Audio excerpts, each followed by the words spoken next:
Straight out of Compton, original streets. Grew up with the lion, see what the criminals see. Now he a giant and a pivotal key. Got it down to a science, this the visual streets. He came up with bullet, he came up with turtle. Live life to the fullest, he put it all in the journal. We dodging them bullets, we jumping them hurdles. It's the hood postman, we in the streets universal. Hood postman, Professor Belly Bell. This is not a glorification or a glamorization. This is an education. You can go anywhere in the world and get a couple of lives, but you come right here to get the truth. Be sure to click the notification bell, like, subscribe, and share. Drop a comment down below. So when the dope content hit, it'll feel like it's the first and 15th. Lock the door. Hood Postman. So who I'm here with today? You know, you're here with CJ. You got me, man. I'm with you on the Hood Postman. Man, it's good to have you, man. I appreciate you, CJ, because this is something that I do, you know, because I tell people this is not a glorification, nor is it glamorization. It's always an education, and the education has to come from the people that was there.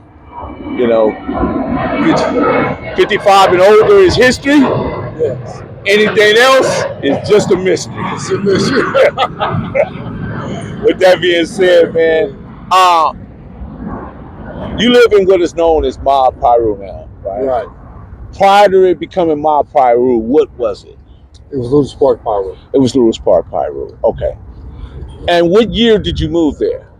1968. 1968. So you was there before it was anything.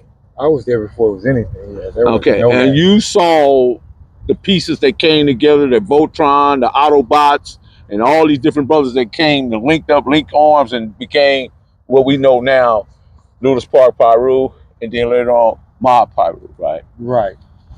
What everybody is trying to understand, what happened, who detached that from being just Lueders Park Piru, or what did you guys decide? If you guys even decide, I don't know.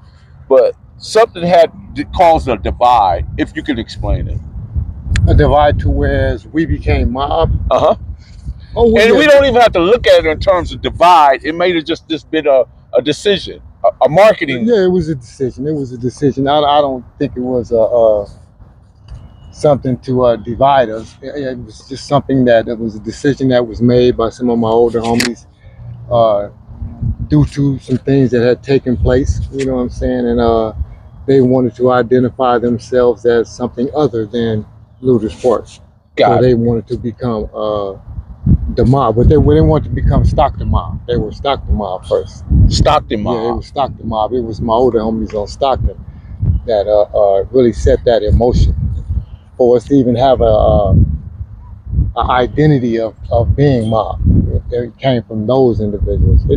It came from me later as I grew up, because I was young when I first seen them initiating that, and I was inspired by it because I saw the solidarity with those brothers and how they formed their ranks when they would move around, you know what I'm saying, in the neighborhood, whether they was driving through in their cars, they would all be in a line, you know what I'm saying? It wouldn't just be, you know, one or two cars straggling. They would all be uniformly going somewhere.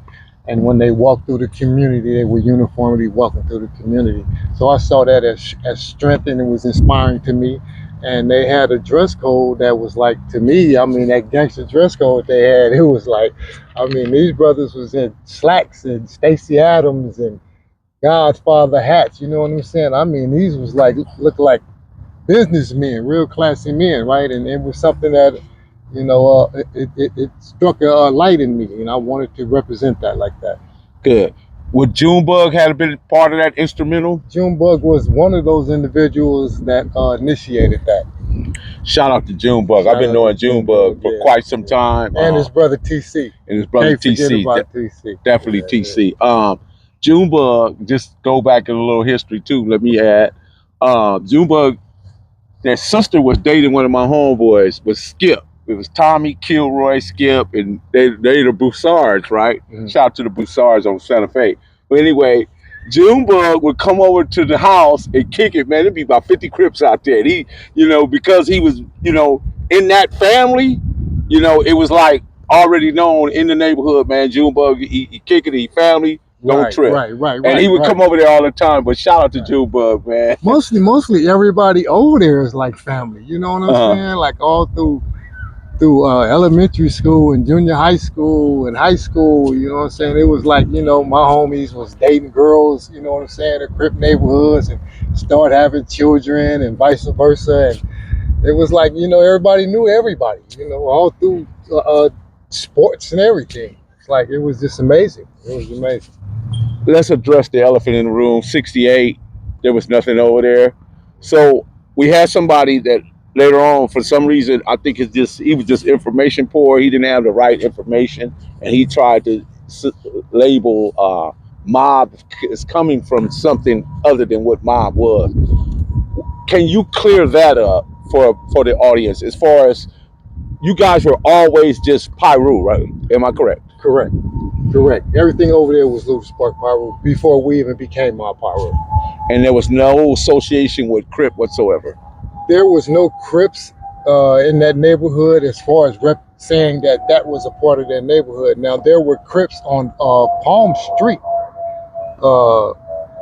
I had to ask one of my homeboys because he went to Linwood High School, and I had called him, and because I kept trying to figure out who was that individual on the corner of Palm and Bradfield.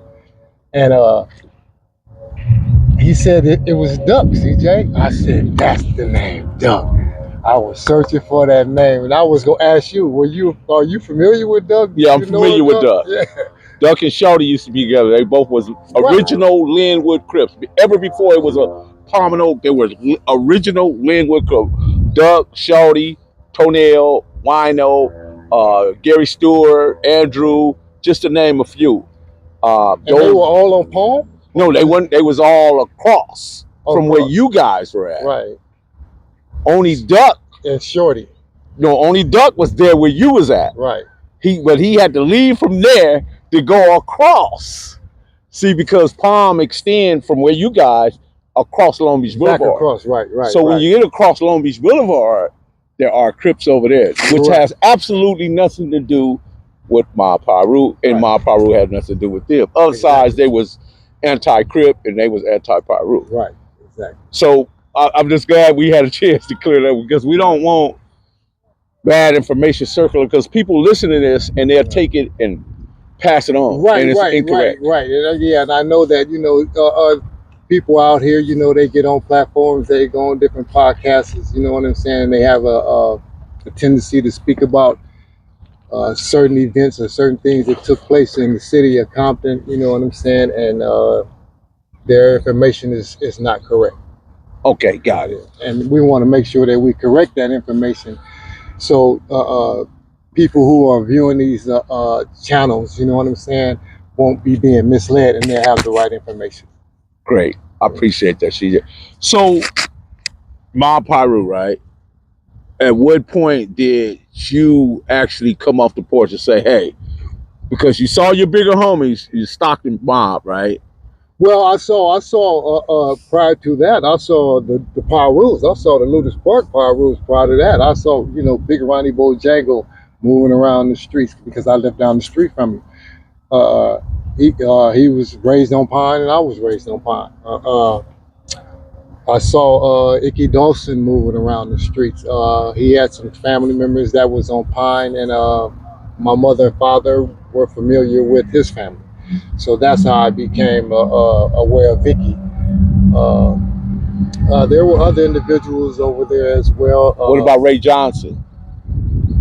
I was young. I was real young when Ray was moving around the streets, but I did see him occasionally, because we would be playing in the schoolyard, playing at Foster, and he stayed, him and his brothers, and Pee Wee and forget the other one name.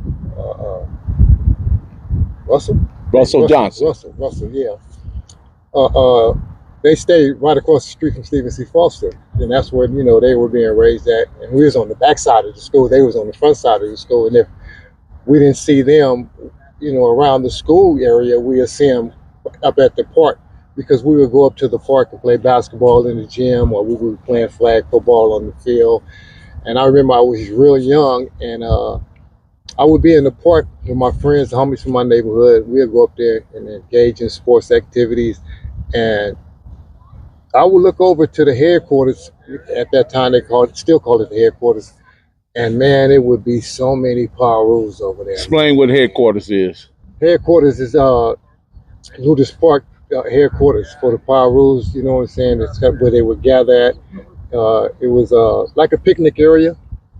It had picnic tables there, concrete picnic tables, and that's where all the homies would gather at. But I mean, I would look over there, Mel, and it would be like, I mean, I was young. It looked like 1,000 dudes, man. It looked like 1,000 dudes, man. I was like, man, that's a force over there, man. You know what I'm saying? And I never took my ass nowhere near over there. You know what I'm saying? Because I was like, you know, I felt like you wasn't allowed to go over there and be amongst that. You know what I'm saying? Unless, you know, you knew somebody over there in that crowd or somebody invited you over there into that gathering. But other than that, you just didn't walk over there and get in them dudes' business like that. You know what I'm saying? Because they was real dudes. That's how the 70s were. And Yeah. that was in all communities. You just didn't go because I had the same experience. And people don't know when I make these comparisons that we have the same experiences in the introductional part, right? Because I saw Tookie and Donald Duck Know and all them off in the park like you. Okay, And I'm looking at them. I'm trying to figure out, you know. Right. So at that time, that's when they was over there at the Big Red House? Yes. Yeah, okay, yeah.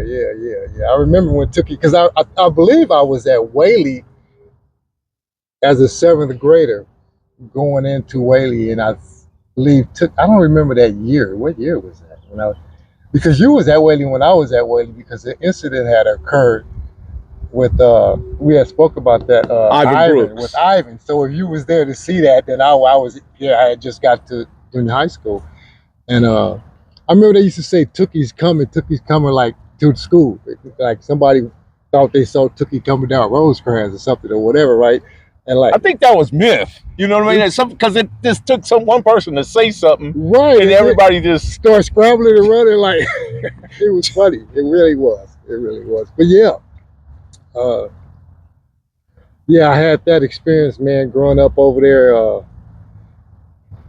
And it was appealing to me. It really was, because like I say, the unification I saw with those brothers, man, the early Pirus, you know what I'm saying?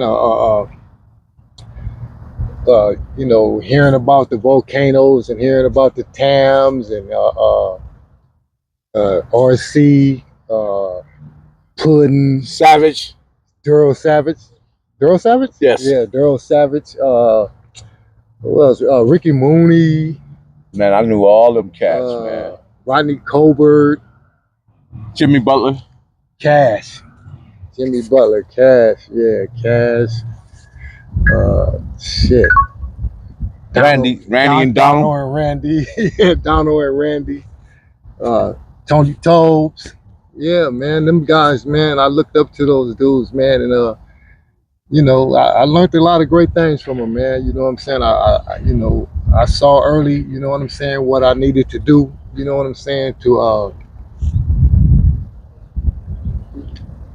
you know, etch my name in, you know what I'm saying, the Piruism. You know, would you say that was the factors and the circumstances that led to you becoming a Piru, just taking all this in? Yeah.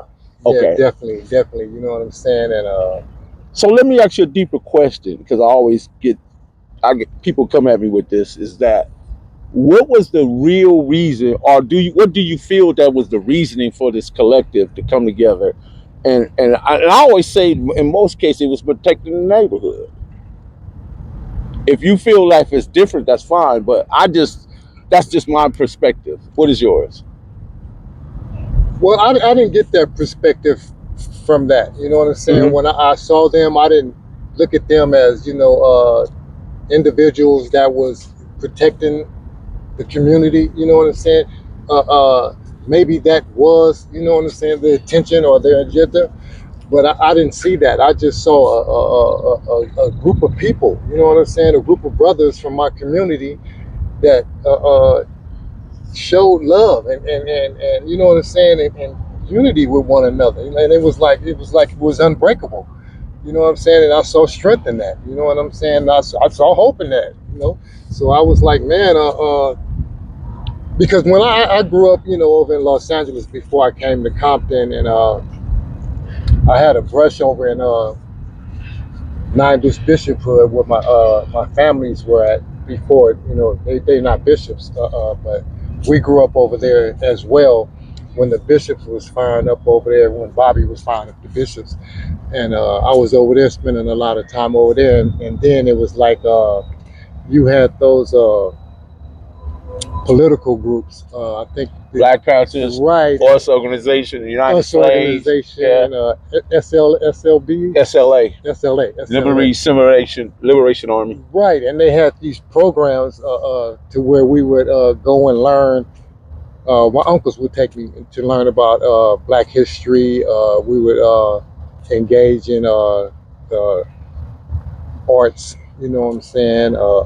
We learned how to box. They would teach us how to box. Some of us we learned karate or judo, and then they fed us. You know what I'm saying, like that. So when that went away, when I didn't see that anymore, I saw the upcoming of Pirus and Crips, right? And I was on the side where the Pirus was coming up at. You know what I'm saying? So True. Right. So how do you explain Tookie's coming? So if Tookie's coming, then there's something that needs to be protected, right?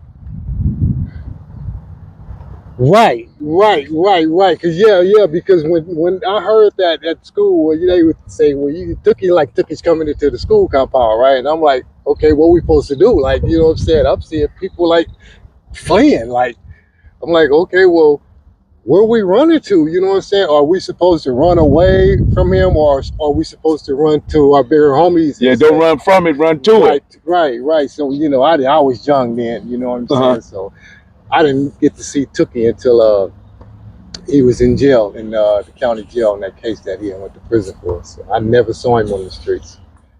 Man, appreciate that, man. We're going to lock the door. Lock the door. Got a dollar sign, Hub City. I'm a street nigga, streets fuck with me. I'ma keep pushing products till the feds get me. It's guap off top, diamond Cartier. That nigga wall won't give a broke bitch the time of day. They see me climbing, they see me shining. That's hard work, proof of grinding. New money got me tipping in that 550. Ali, bad man, and I'm so pretty. I got that tech with me, that's my hater sprayer. Go big, grind now, nigga, play later. What can I say? I'm addicted to this paper stacking, and I don't talk about it, I just make it happen. Word.